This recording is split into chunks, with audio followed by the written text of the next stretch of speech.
राजगड ज्ञानपीठ निर्मलाताई थोपटे शिक्षणशास्त्र महाविद्यालय भोरमध्ये आपले स्वागत आहे। या व्हिडिओमध्ये विद्यार्थी शिक्षिका वैशाली दत्तात्रय खोपडे, मार्गदर्शक शिक्षक शिंदे सर आणि प्राचार्य सौ चव्हाण मॅडम यांचा समावेश आहे। विषय विज्ञान, घटक प्रकाशाचे परावर्तन आहे। शैक्षणिक वर्ष 2025-2026 आज आपण विज्ञान विषयातील प्रकाशाचे परावर्तन या महत्त्वाच्या घटकाचा अभ्यास करणार आहोत। प्रकाशाचे परावर्तन म्हणजे प्रकाश पृष्ठभागावर पडून परत येताना वस्तूंचे प्रतिबिंब तयार होणे। यामुळेच आपण आपल्या सभोवतालच्या वस्तू पाहू शकतो। येथे प्रकाशाच्या परावर्तनाचे काही अनुभव दर्शविले आहेत। परावर्तनाचे नियम मूलभूत आहेत। यात आपतन किरण, परावर्तित किरण आणि लंब यांचा समावेश आहे।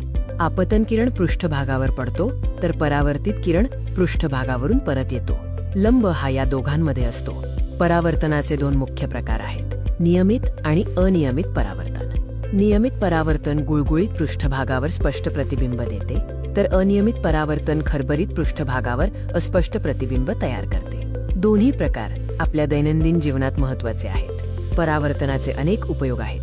आरसे, वाहनांचे रिफ्लेक्टर आणि सोलर कुकर हे काही उदाहरणे आहेत। प्रत्येक ठिकाणी परावर्तन महत्त्वाचे ठरते। परावर्तन ही नैसर्गिक प्रक्रिया असून त्याचे नियम आपल्याला प्रकाश समजून घेण्यास मदत करतात। या नैसर्गिक प्रक्रियेचा उपयोग आपल्या दैनंदिन जीवनात होतो।